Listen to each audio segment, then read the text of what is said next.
Dear God, thank you for the opportunity to meet together. Please help us to come together to make this institution reflect your kingdom. Breathe life into our ideas and decisions.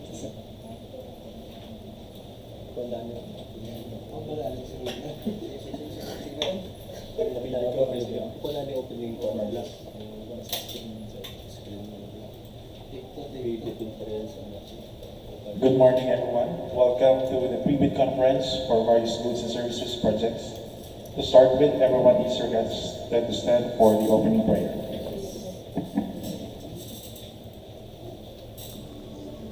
Dear God, thank you for the opportunity to meet together.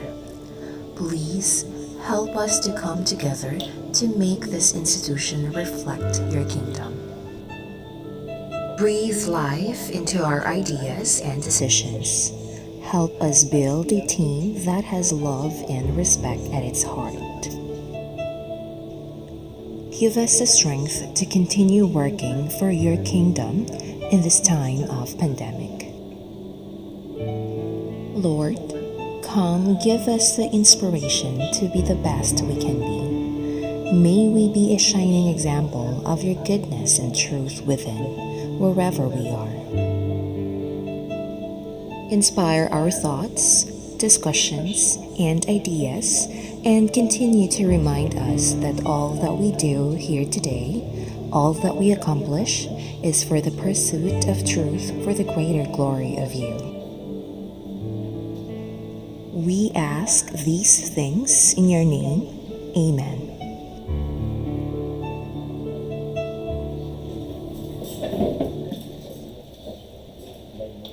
Engineer Jubert Jurek will acknowledge the attendees. Good morning, everyone. For the attendance, we have Engineer Rachel Mundia, BAC Chairperson. Engineer Marian Lemera, Vice BAC Chairperson. Engineer Lindsay Juanico, Member. Engineer Jobert Jurek, yours truly. Engineer Roldan Di Mayo, the BAC End User for Goods Project. Engineer Neil Tupons, the head of the BAC Secretariat. Greg Garcia, the member of the Secretariat. Engineer Jan Alvin Cabangal, the head of the BAC TWG. For the contractor, we have Alvin Cabalvin, the admin officer for the Mount Carmel Security Agency. Melinda Bayona, the admin officer, Dyna Arms Security Incorporated.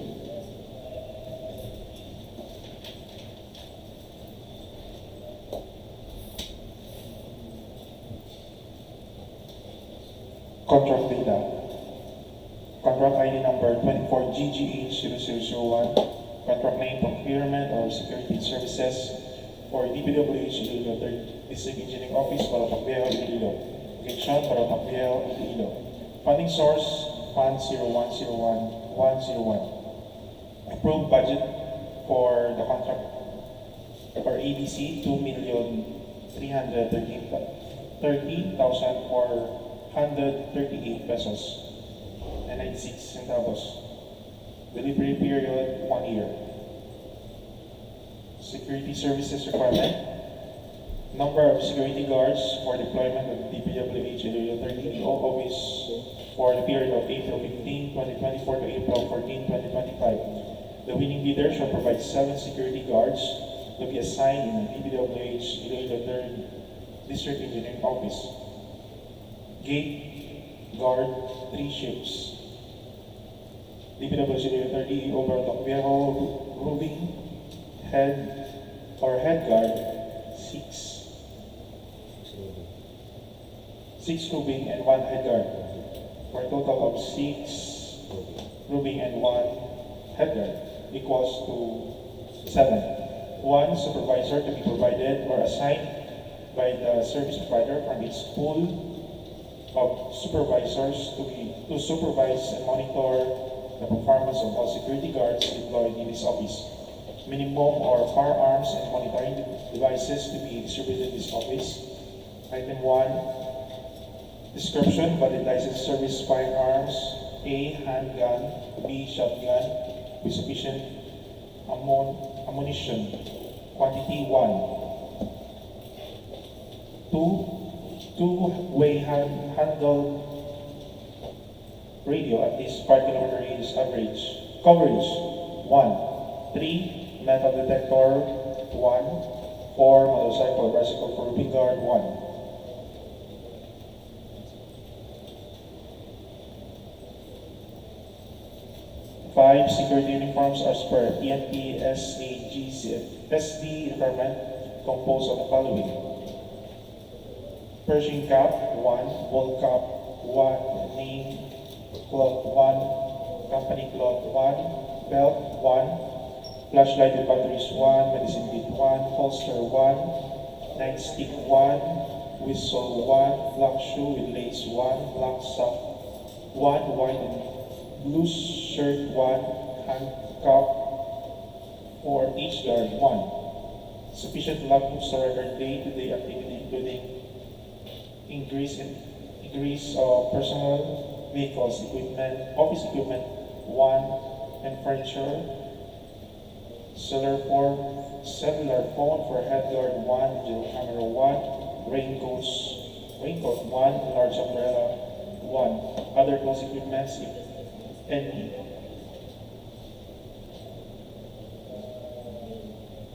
For technical specification, the specification given below are the minimum requirements unless indicated otherwise.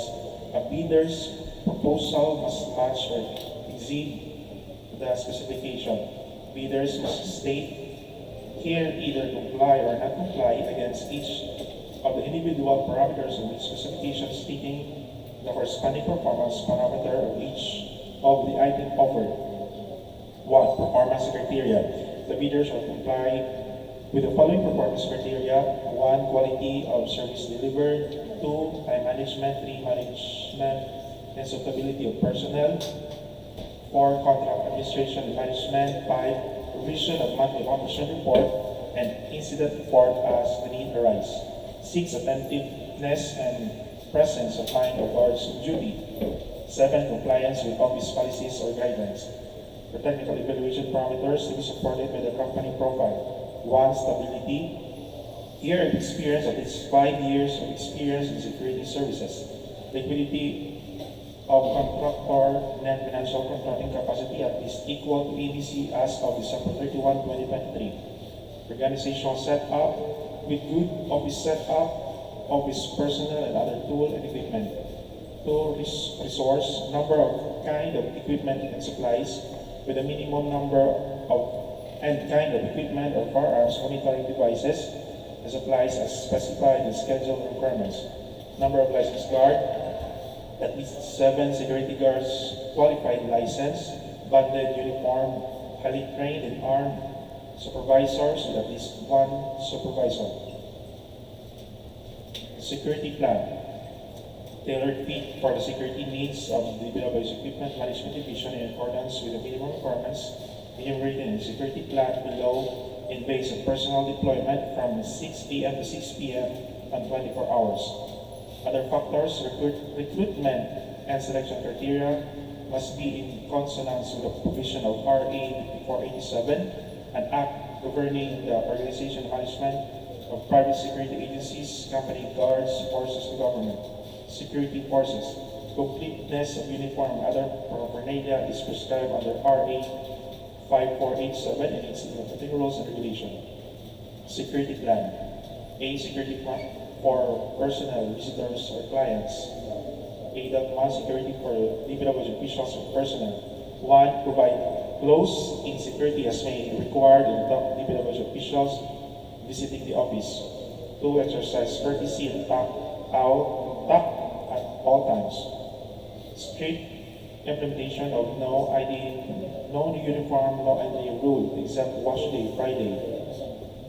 Monitor search for deadly weapon, explosive, toxic chemicals, drugs, and contraband items, harmful materials upon reasonable ground for suspicion, cause arrest for employees. 5. Check in bags, plastic bags, boxes, going in and out of the office of security purposes.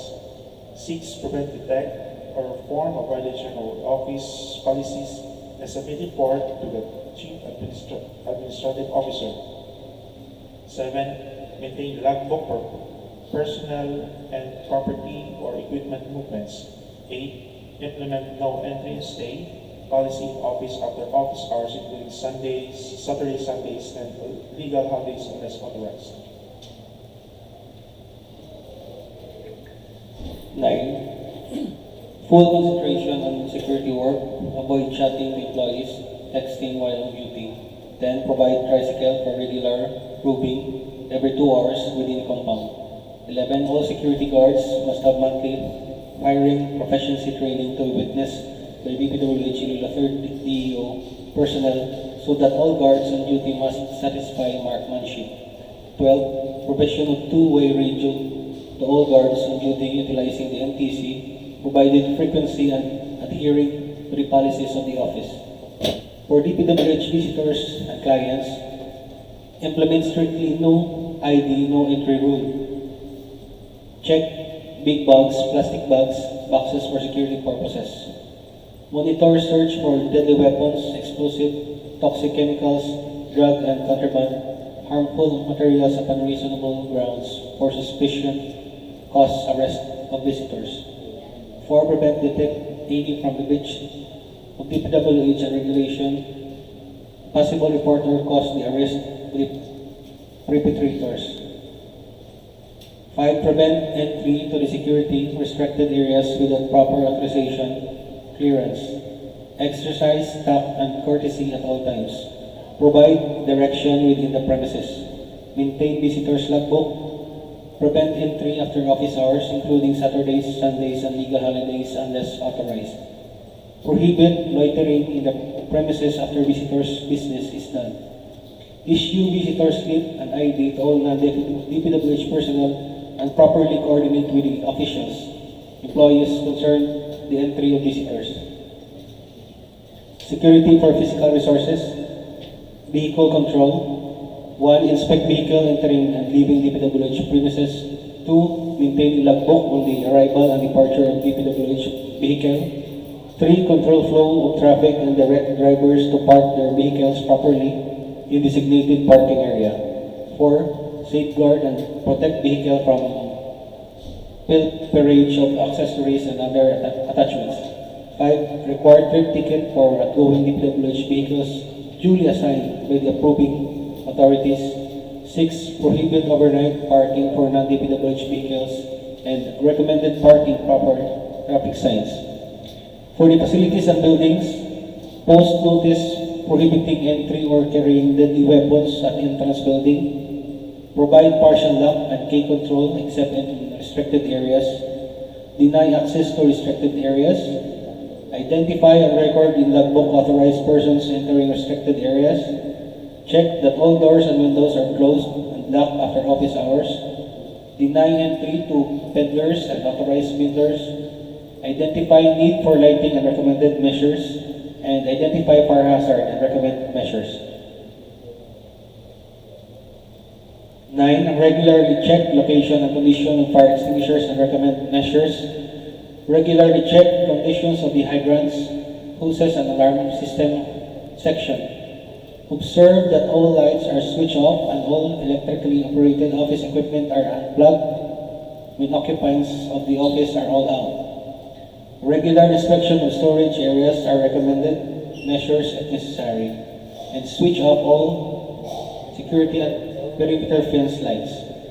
For the supplies and equipment, number 1, all outgoing properties must be recovered with appropriate documents duly signed by the authorized signatories indicating property, person moving the equipment, and time, data, etc. And for 2, access to supply, conference rooms will be allowed to authorized personnel only.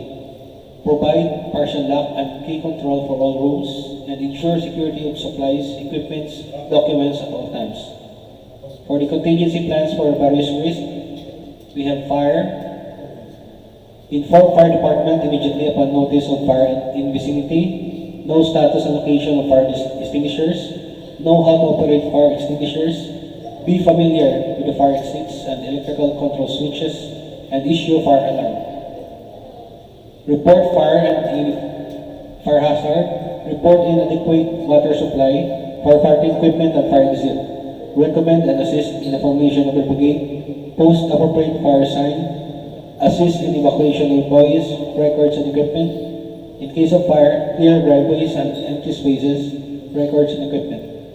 For the thief, pilferage and burglary, we must secure all entry and exit points, conduct investigation, submit written report within 48 hours to DPWH management, identify witnesses if possible, apprehend culprit with the premises, secure incident area, protect evidence, coordinate with appropriate PNP unit, theft and robbery section, assist in controlling violence, limit number of entry to premises to as few as possible. For the trespassing, we have challenged and detained trespassers, turn over trespassers, and report to management. For the hostage situation, notify PNP, DPWH management and all guard, act as temporary negotiator until the arrival of the expert negotiator. Hostage taker not to harm hostage. For the earthquake, prevent panic and maintain calm, direct escape, exit, if possible, urge personnel to seek refuge under strong piece of furniture and keep away from dangerous falling objects. Assist in evacuation of personnel, supplies, materials, and equipment. For the sabotage, cordon the affected area to ensure evidence. In case of explosion, help evacuate all personnel from affected area. Inform fire department. For the bomb threat, immediately report to PNP. Inform DPWH personnel. Assist evacuation personnel. Secure DPWH property and clear from authorized person. For the crowd control, inform DPWH management. Maximum tolerance must be observed. Ensure that enhanced gate must be blocked with the unruly public. Non-obstructive action should not be interrupted. Effort should be made to conduct DPWH business normally as possible. Proposed deployment of guards. Each guard shall be rendered service for 8 hours daily, including Saturdays, Sundays, and holidays, to be rotated 3 working shifts. There shall be 1 head guard who shall be oversee, supervise, and monitor daily performance of the gate guards on duty and who shall at the same time act as roving guard and preferably be deployed during daytime. In addition to the head guards, the service provider shall assign the 1 supervisor who shall have the overall supervision of the performance of all guards deployed to the office. DPWH, Iloilo 3rd DEO. Relievers shall be available at all times in case of absence. No guard shall be allowed to render more than 8 hours duty or double or strict duty. Additional set of technical parameters as per Appendix A of the revised IRR of RA 9184. A. Security services. 1. Stability. Year of experience, liquidity of contractor, organizational setup. 2. Resources. Number of licensed firearm, number and kind of communication devices, number and kind of motor-powered vehicles, number of licensed guard. Security plans or other factors. A. Recruitment and selection criteria. B. Completeness of uniforms and other paraphernalia.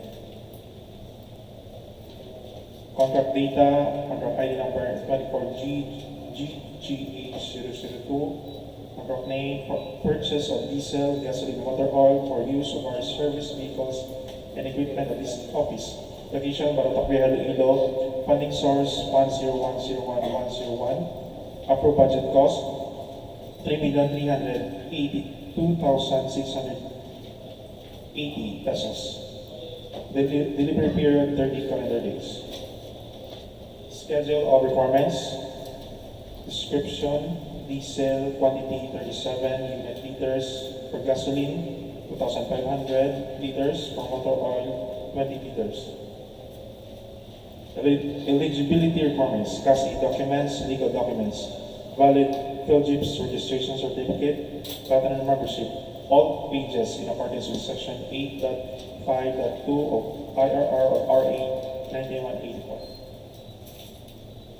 Technical documents, statement of the prospective bidder of all its ongoing government and private contracts, including contracts awarded but not yet started, if any, whether similar or not similar in nature and complexity to the contract to be bid. Statement of bidder's single largest completed contract similar to the contract to be bid, except under conditions provided for in sections 23.4.1.3 and 23.4.2.4 of 2016 revised RRR of RA number 9184 within the relevant period as provided by the bidding documents, and original copy of bid security if in the form of surety bond. Submit also a certification issued by the Insurance Commission or original copy of notarized bid security declaration and conformity of technical specification, which may include production, delivery schedule, manpower requirements, and or after sales or possible, and original duly signed omnibus sworn statement, and if applicable, original notarized secretary's certificate in case of incorporation, partnership, or cooperative. Original special power of attorney of all members of joint venture giving full power and authority to its officer to sign the OSS and do act to present the bidder. The prospective bidders, computation of net financial contracting capacity or NFCC or a committed line of credit from a universal commercial bank in lieu of its NFCC computation. Computation of NFCC of at least equal to ABC, computed using the prescribed formula. NFCC equals current asset minus current liabilities times P. Value of unfinished project minus value of unfinished projects, including awarded projects not yet started, coinciding with the contract to be bid. Class B documents for joint venture. Valid joint venture agreement or JVA. If applicable, a duly signed joint venture agreement or JVA in case of joint venture is already in existence, or duly notarized statement from all potential joint venture partners stating that they will enter into the and abide the provision of JVA in submission of receipt of bids, contents of first envelope technical proposal, PhilGIP certificate of registration and membership, statement of all ongoing government and private contracts, statement of SLCC, JVA if applicable, bid security in prescribed form, amount and validity period, project requirements, and omnibus sworn statement. Bid security, bid validity period, 120 calendar days from the date of submission of bids. Bid security validity period, 120 CD from the date of submission of bids. The bidder shall submit a bid securing declaration or any form of bid security enumerated as below. Cash or cashier's manager's check issued by Universal or Commercial Bank, and bank draft guarantee of irrevocable LC issued by the Universal or Commercial Bank. Amount of bid security not less than % of the ABC, 2%. Surety bond callable upon demand issued by surety or insurance company duly certified by the Insurance Commission as authorized to issue such security, 5%. Submission of receipt of bids, content of second envelope financial proposal. Bid form in accordance with the form prescribed in Section 10, bidding form of bidding documents. Bid prices in the bid form, financial proposal, and schedule of requirements. Bid evaluation. The financial component of bids of each past bidder shall be evaluated using non-discretionary criteria, including arithmetical correction for computational errors, and thus determine the correct total calculated bid prices. The bank shall automatically disqualify any total calculated bid price which exceeds the ABC. The following factors are to be considered in the evaluation of the bid prices. Completeness. No price in required item non-responsive, indicating a zero or dash free to the government. All prices are deemed to include all taxes. Bids not addressing or providing all the required items in bidding documents, including where applicable BOQ, shall be considered non-responsive. Arithmetical correction, total price per item versus unit price per item, unit price prevails. Total price versus total sum of component items, actual sum prevails. If above ABC, disqualified. E. Post qualifications. Verification, validation, and ascertainment of statement made the document submitted. Legal requirements, licenses, certificates, permits, agreements, and inclusion in any blacklist. For technical requirements, performance in ongoing government and private contracts, failure of contractor to commence repair works and complete ongoing contracts in the prescribed date after receipt of the notice of defects and deficiencies, failure of the contractor to commence repair works on contracts with pending certificate of acceptance in prescribed date after receipt of the notice of defects and failures. Post-qualification. Substandard quality of works or unsatisfactory performance per contract per condition at the term of inspection. PO number 127 series of 2018. Strict application of RA 9184 in the conduct of post-qualification of bidders with delay ongoing contracts with the DPWH. Authenticity of and correctness of bid security. Financial requirements, bid price proposal. Contract award. The contract should be awarded to the bidder whose bid has been determined to be the lowest calculated and responsive bid. As a result of a detailed evaluation and post-qualification conducted, contract awards should be made within the bid validity period. Subcontracting is not allowed. Schedules for contract ID number 24GGH001 and 24GGH002. Deadline for submission and clarification March 26, 2024. Deadline for submission of bids April 5, 2024. Number of copies of bid proposal, 1 original and 2 copies of first, technical and second financial components of its bid. Place submission of bids, back office, DPWH DO, Barotacnero, Lilo. Reminders, common reasons, projections of bids, ineligibility, and post-disqualification of bidders. Failure to submit the original copy of surety bonds certified by the Insurance Commission indicating the name of project, the procuring entity, and the name of contractor. Shorter bid validity and bid security validity period. Incorrect format of omnibus sort statement as prescribed by the GPPB. Failure to indicate the 120 calendar validity period in the bid security declaration.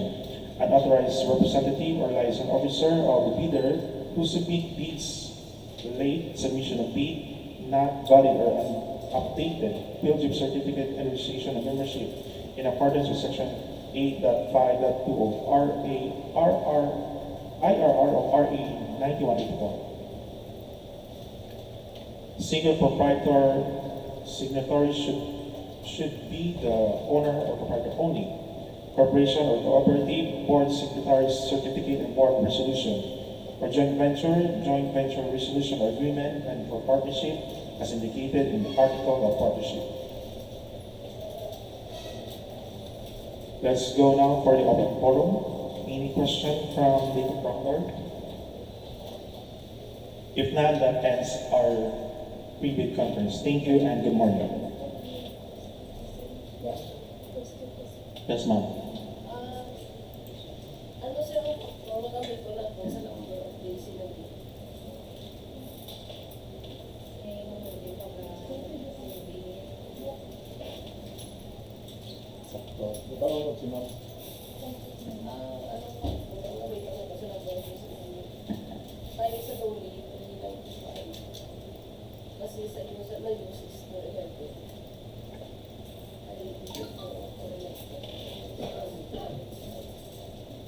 Before may Depende na pala mo sa program ng buong authorization wala sa number of calendar day, number of days. laman. Ano siya? Sino program ko? Diyan programa. Bata na natin ang grammar class. Ay, di ko ba yan? Including na list and this. Ano ka siguro lang sa ano ma'am, may regular holidays na may special holidays na iba balik na sa mga Mali wala na. Wala. Improve na nga rin sa natin sa lahat. Based sa ilang mga invitation, ma'am, ako na nagba sa iba yung mga invitation. Kaya may mga special holidays na kita ma'am mo. Wala tigil lang na ganito. Okay, 365 lang naman ang days mo yun. Oo. So, magamit sa donate 395. Kasi ang sa previous mo is 411. So, kung 411, okay lang man. Kasi follow lang ako. Pero ano din lang dito? Yan ano ba ng bago? So, 390. Kaya ang ano na is 1 year na siya. Kamo, Oo, pero sa imo na mga compensation sila. Ang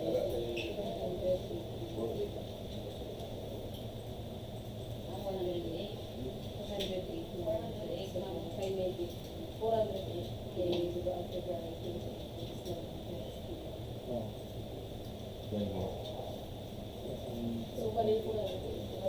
Oo. Ano na lang kapag mabot si ma'am kung anong gamito? Kung 395 or 411. 24 ko lang ito yung Kaya ang sa DOFD, ano? Sa Duli sa bang is 395. Para po sa ako office tayo, mas may application na niya, may utilization man. Ganun. May kumbaga lang may computation mo kami hamon ma'am. So pag derive namin, naman ang narabo. So okay. So tinumapot sa May na siya na po sa Tapos pa na sa akin ba? sa quantity sa quoting nila. 1 year na dahil pa nga Sa 1 year lang. Wala sa hindi number of days. Well, 1 year bilog.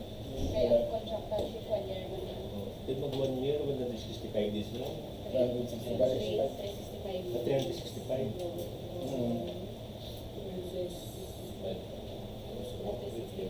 Kasi shift, ang mga holidays pala, special holidays, regular holidays shift.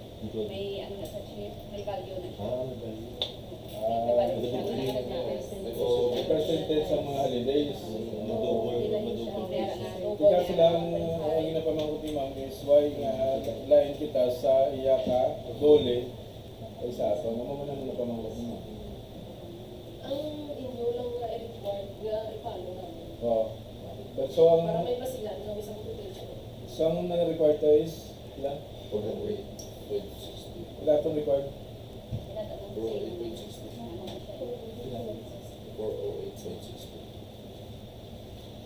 Sobra.